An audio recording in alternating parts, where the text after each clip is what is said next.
Good morning. I'm Richard Rogers. I usually lead the Wednesday night service, and for the next 2 months, while Reverend Mirage is on sabbatical, you get me twice, 2 shows each week, Sunday and Wednesday. So thank you for being here this morning. So our intention this morning is for you to feel the presence of God, for you to feel the presence of God within you and all around you, for you to know that you were created in the image and likeness of God, and that everywhere you look is a living expression of all that God is. So we're glad that you're here today. Absolutely. And my name is Jimmy Scott. I serve as sidekick to all of these beloved ministers. So my pleasure to be here with you as well. Let's kick this service off this morning with our mission statement together. Unity of Phoenix is a loving spiritual community that welcomes all people and honors all paths to God. We are dedicated to transforming lives by inspiring and awakening individuals to discover God's Spirit within them. And now if you will rise and join us in our opening song.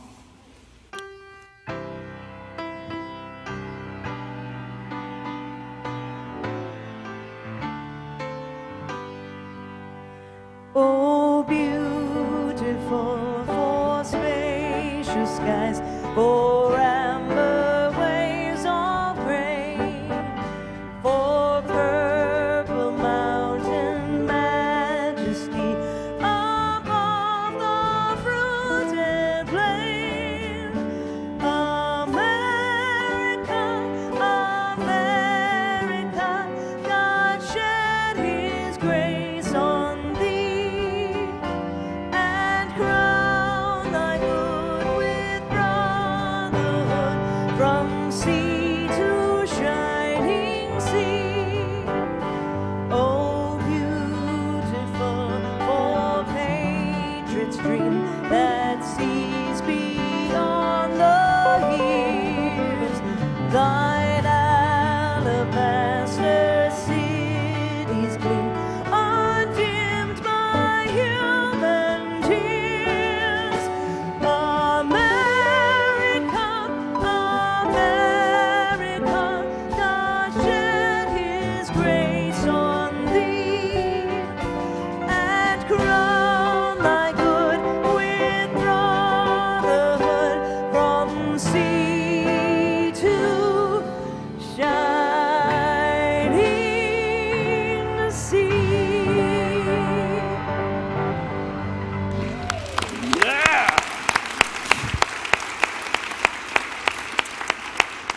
So while you're still standing, why don't you turn to someone to your right or to your left and say good morning.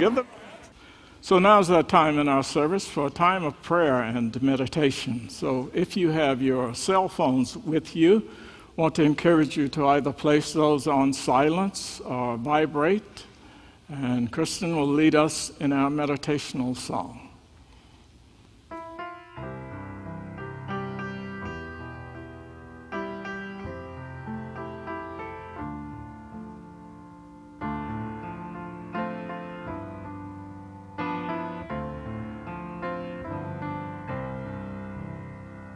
Surely the presence of the Lord is in this place. I can feel God's mighty power and God's grace.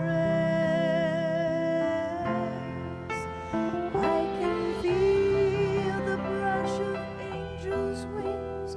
I see glory on each face.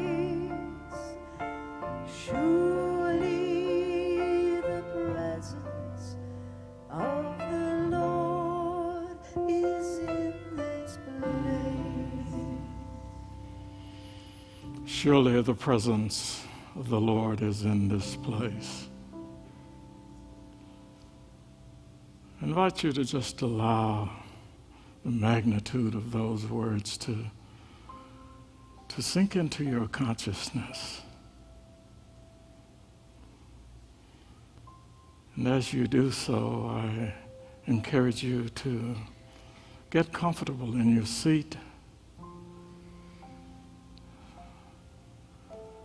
to release and let go of any thoughts, any feelings that you might be holding on to at the moment.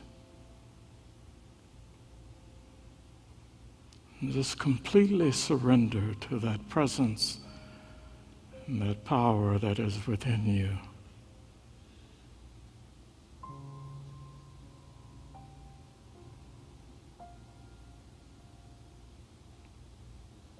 And then just allow that power to wash over you.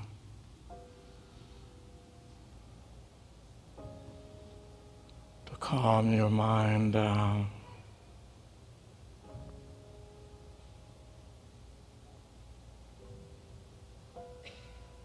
To soothe any pain that you may be feeling in your heart.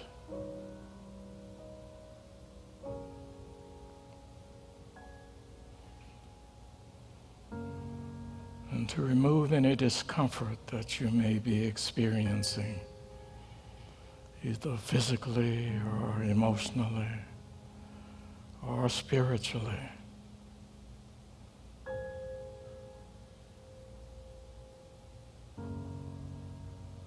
And for the next few moments, just breathe and relax.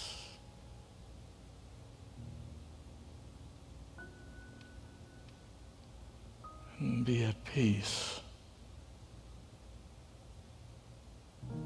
Be at peace with yourself and with your world.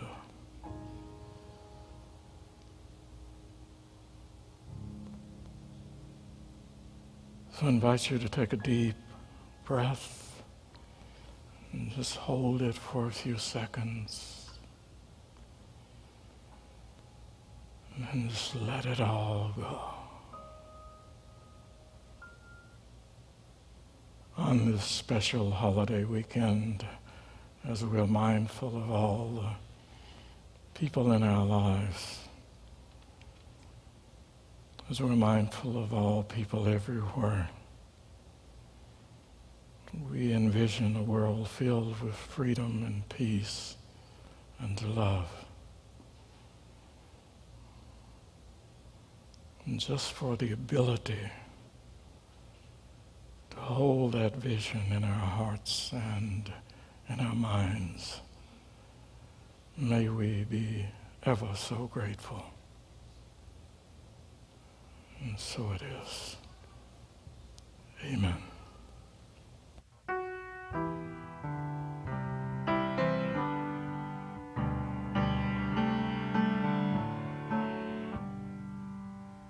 Our Father, who art in heaven, hallowed be thy name. Thy kingdom come, thy will be done on earth as it is in heaven. Give us this day our daily bread, and forgive us our debts as we forgive our debtors. And leave us not in temptation, but deliver us from evil.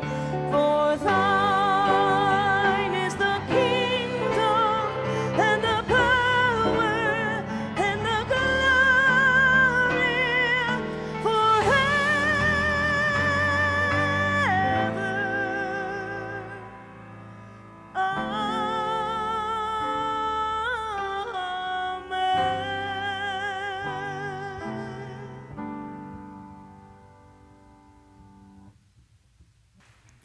Okay, so here's my question for today. You ready?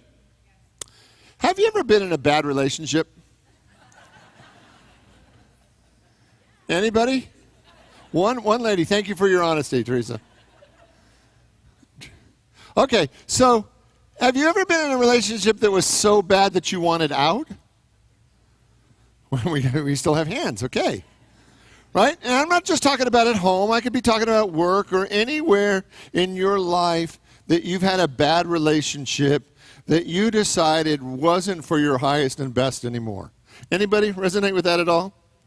Okay, so today I want to talk about that. Because our country was created out of a bad relationship. Is that true? We are the children of divorce. Is that true? And it's just true, right? That we came out of a bad relationship. Our country was founded out of a bad relationship. In July 4th, 1776, we declared our independence from a bad relationship. Let me read the preamble to our own Declaration of Independence. When through the course of human events, it becomes necessary for one people to dissolve a political band which has connected them with another, and to assume the powers on earth, the separate and equal station to which the laws of nature and of nature's God entitled them. A decent respect to the opinion of mankind requires that we should declare the causes for which we are impelled to make this separation. We hold these truths to be self-evident, that all men are created equal, that they are all endowed by their Creator with certain inalienable rights, that among these are life, liberty, and say it with me, and the pursuit of happiness.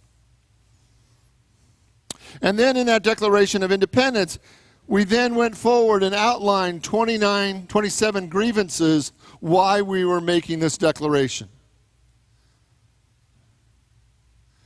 And then everyone who signed their name to that Declaration of Independence made the decision to risk everything. They went all in. They risked their name, their fortune, and the last thing they declared was their honor.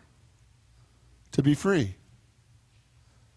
To move out of a bad relationship and to move into a possibility that they could create a relationship, a government, that had never been created before on the planet, where all people could and would be seen as equal.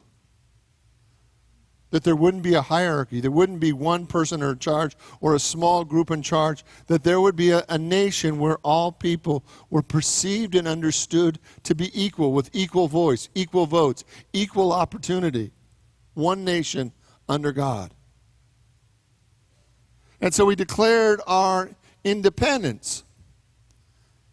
And because it was so important, we then had to go to war for 8.5 years against the number one superpower in the world at the time, which no one thought we could stand up against.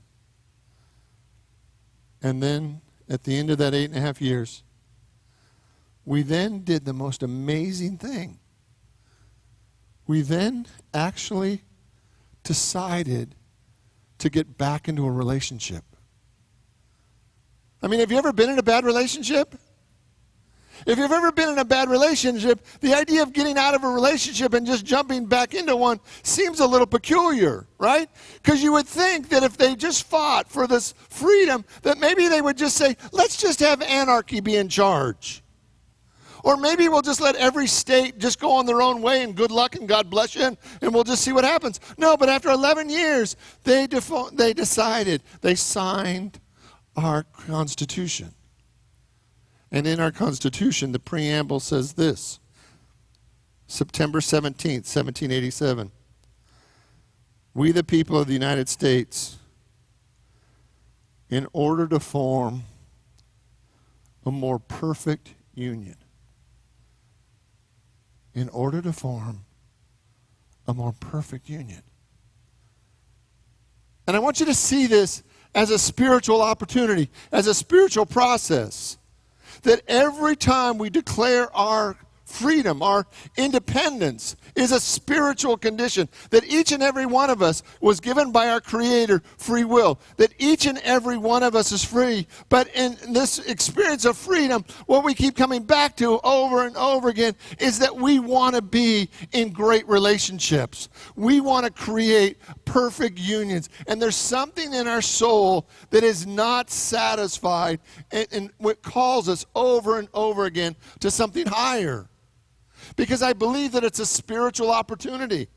There's something spiritual here. And it is, each one of us was created to be free. That the moment God created each one of us, we were given free will. That we have freedom to make whatever choice we want. We have complete, total free will. And yet, our soul wants to know relationship. We want to know connection. We want to know what it's like to be at the next highest level of life. And I believe that this all comes back to the beginning. In the beginning, when God gave us free will. See, the thing about free will is so important that if God didn't give us free will, then the whole spiritual process of choosing God becomes a moot point. See, if your soul doesn't have free will, then you'd have to choose God. But because you have free will, choosing God over and over and over again becomes more and more meaningful because you're actually making the choice. You're using your free will and you're deciding that you want to move your free will in the direction of God, that you want to have a relationship with God, that you want your relationship with God to be the most important thing, and that every relationship comes out of our relationship with God. When we're in resistance to our relationship with God, it shows up over and over again all around us. And that as we make that conscious choice to put God first in our lives, every relationship begins to go through a time of transformation. So the question that I have for you today, are you willing to look at areas in your life where your soul is calling you to a more perfect union?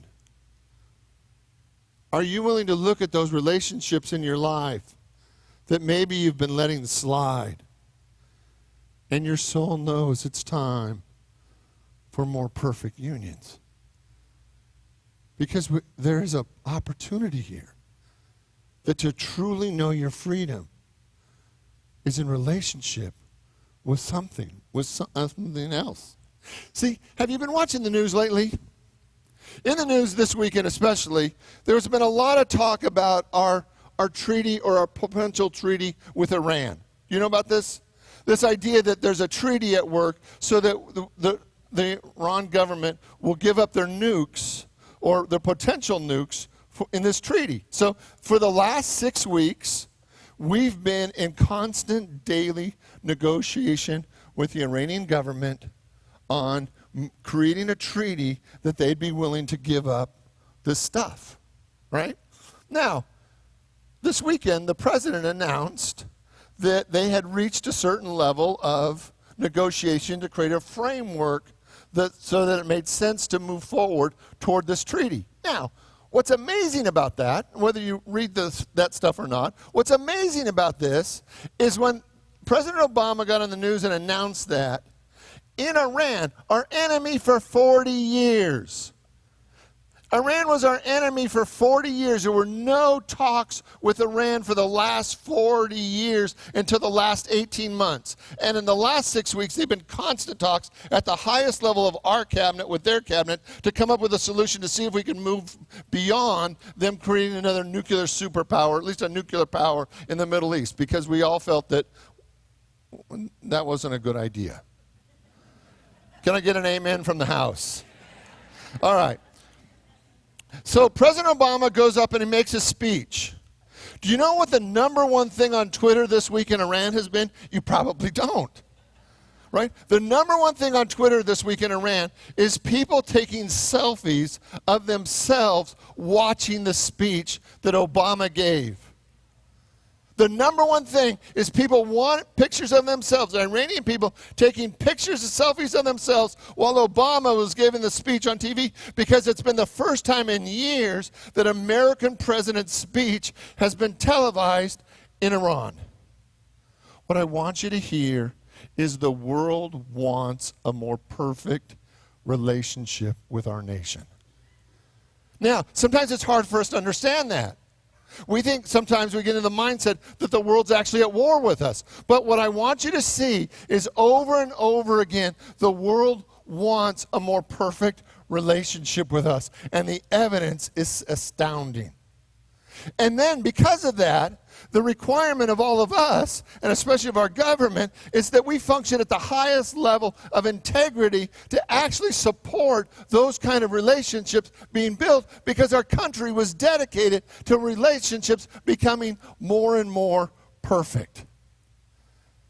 Because the world wants to be our friend.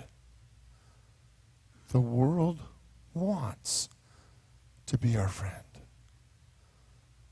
So today, I'm going to invite you to look. Is there any area in your life that Spirit, God, is calling you to perfect a relationship? Do you have a relationship, maybe at work or at home with family or friends, maybe a neighbor, that you've allowed to slide? Today, would you be willing to look at allowing at least one relationship to become greater than it's ever been before?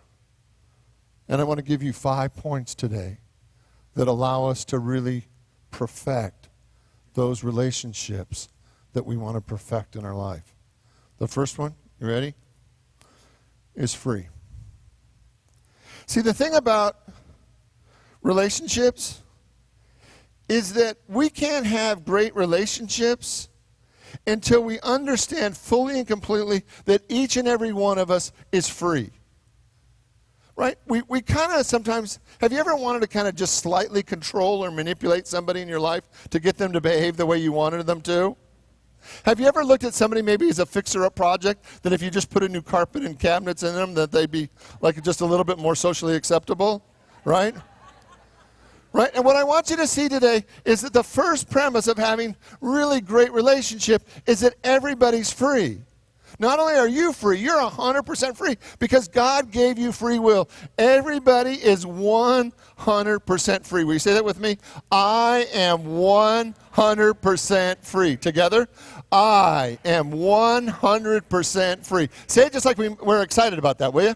I am 100% free. So, in every relationship, in every situation, you are 100% free. Now, what our ego tells us over and over again is that we're being victimized by them, by their behavior, their choices, their attitude, their whatever it is. Over and over again, we believe that we're being victimized by how they're showing up. And what I want you to see over and over again is that you're making the choice. You're making the choice to be there because you are, let's say together, 100% free. Every one of us is 100% free. Now, but I don't like the way they're showing up. And I really wish they'd change their act. Okay, how's that working for you? Right? Because every one of us is together 100% free. Every one of us, if God gave us freedom, then we are 100% free. 100% free. And that every relationship has to start from this idea that we are 100% free. Not just me, but everybody. 2, the second most important thing in relationship is acceptance. Right? And acceptance is kind of interesting because we want to accept some and not accept all. Right? We want to receive some of who they are, and frankly, we would like to leave some of who they are over there for somebody else to deal with. Right? But if you're really going to be in relationship, if you're going to allow relationships to go to the next level, if they're truly going to be perfected, then we really have to look at and acknowledge that we have to accept all. Because we'd like just to accept the good parts, the parts that we think are socially acceptable, but we actually have to learn to accept all the parts, all the ways they show up, to fully accept all of who they are. And we cannot have the next level of relationship until we accept all of them. Can you think of one person in your life that you think is just wonderful if they would just do this, this, and this? Can you think of somebody in your life that you'd really like to have more of a relationship if they would just change this, this, and this, right? So again, how's that working for you? Right? So the number one thing is freedom. The next thing is full acceptance, not only of yourself, but of all people. You have to accept that everybody has free will to show up just the way they choose to show up. Well, they shouldn't show up that way. Okay, well, good luck. They get to show up any way they choose. Freedom, acceptance. The third one is I want you to write down the word speak. Because we can't get to the next level of perfect relationship without speaking more of the truth of who we are. So how did we get to a negotiation with Iran? You know how we did it?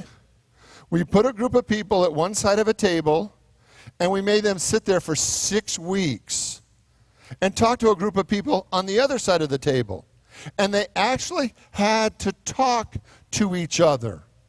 That we can't create perfect relationships. We can't create greater relationships unless we're willing to share what the highest and the best that we desire, and to be willing to listen to what somebody else shares as the highest and the best that they desire. That the only way we can create greater and greater relationships is when we both share, talk, speak, use our words, and listen when other people are using their words. Right? And sometimes using our words is the scariest thing in the world. Can you think of a relationship where you didn't use and you didn't tell the whole story? Can you think of a time when you didn't share the whole truth? Would you be willing to move to a higher level of communication? Because if you don't share, how are they going to know? It's not written down anywhere. They're not as psychic as you would like them to be. They can't figure it out unless you're speaking. So what is it that you need to say? What is the truth that you haven't had the courage to speak? So 1 is freedom. 2 is acceptance. 3 is speaking. And 4 is love. Now I know we always want to start with love, right? Because we're taught that. Start with love and everything else will work out. Have you ever gotten into a relationship that way? Well, we just love each other so much. You know, there's just happiness and rainbows everywhere, and we love each other so much. What I want you to see that after you do the first 3, after you celebrate each other's freedom, after you accept each other for who you are completely, and after you tell the truth completely, then it's appropriate to love and to love fully because you actually know who they are. Like we want to get to love before we've done the inner work. We want to get to love because we think love's enough to fix everything. And what I want you to say is you can't really love somebody if you don't know who they are. If you can't love them unconditionally. You don't just get to love the good parts, you have to love all of them. And if you haven't listened long enough, if we haven't told the truth about who we are, if we haven't really accepted each other fully, and if we haven't really allowed one another to be free, then when we get to love, we kind of do it superficially instead of going all the way. So who in your life have you been loving who you wanted them to be instead of loving who they really are? Because there's a difference. And that difference changes everything. And 5, forgiveness. Because even though we're trying to perfect each and every relationship, there's going to be a time when your heart gets bumped. When it hurts. When somebody does something or says something and it hurts your feelings. And without forgiveness, there's no place to go. There's no room to move. And it's all about forgiveness. See, today is July 5th. Did you know that? Today's July 5th. See, on July 4th, we celebrate our independence. And in this country, we celebrate our independence in a very big way. We blow stuff up. We celebrate it in a very big way, right? That we are so willing to celebrate our independence over and over again. But July 5th is different. Because once we've celebrated our independence, July 5th is about going back to work. And the work that we've decided to do as a country is to build more perfect unions within our country, within our relationships, and within our world. And the thing about building more perfect unions is there's always a better job you can do. There's always more God to experience in relationship with others. So I 100% this weekend want you to declare your independence, to celebrate your independence.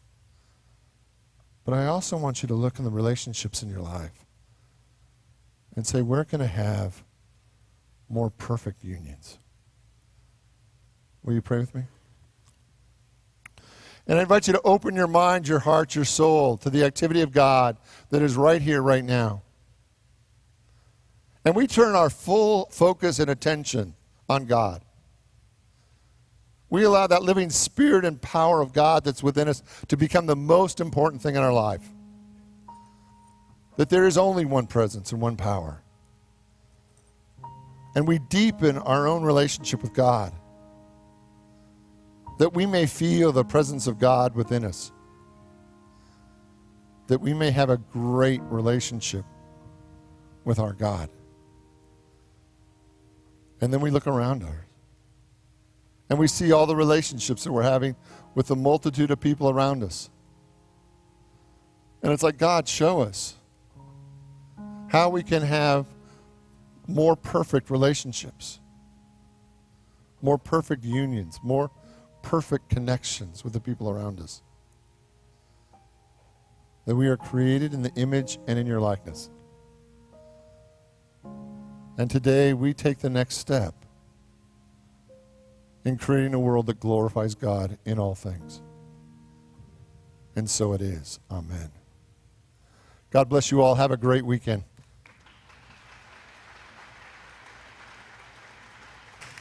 Didn't you do a great job? Kirsten did such a great job. Guys, fabulous. Great music today. We are so excited. Thank you, guys. All right. Did you have a good Sunday? All right. Ready for a good week? So who's free? I am, and so is everybody else. And we are here to build more perfect unions with life. You ready? So thanks for being here. Okay, so Reverend Tina is upstairs working with the kids. So my first Sunday here, they've left me alone with the children. Hey guys, how are you? Good. How was your 4th of July? Anybody go to 4th of July?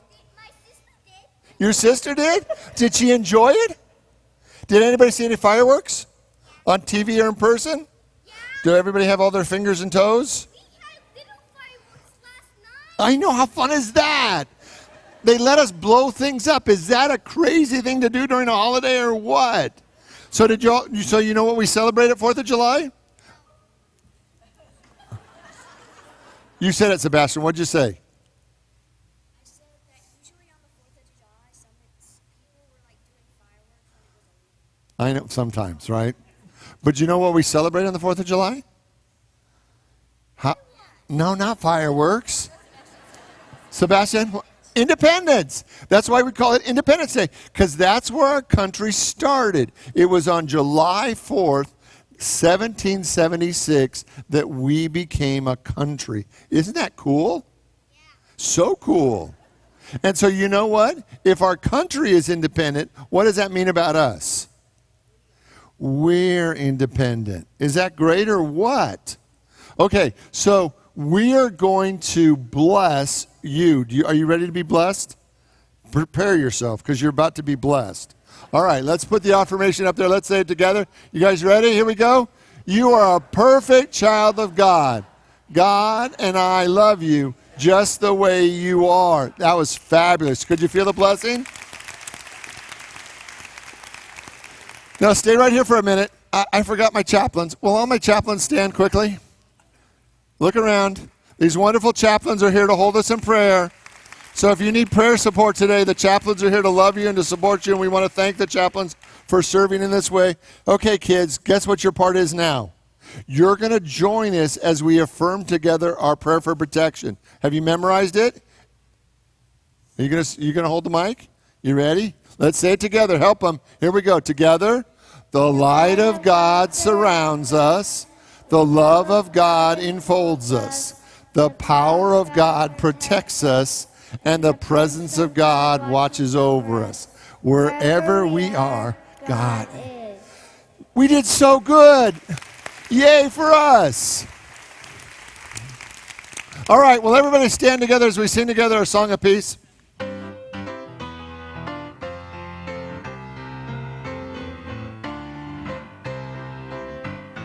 Let there be peace on earth, and let it begin with me. Let there be peace on earth, the peace that was meant to be. With God as creator, family all are we. Let us walk with each other in perfect harmony. Let peace begin with me. Let this be the moment now. With every step I take, let this be my joyous vow. To take each moment and live each moment in peace eternally. Let there be peace on earth, and let it begin with me. God bless you all and have a wonderful Independence weekend. 1, 2.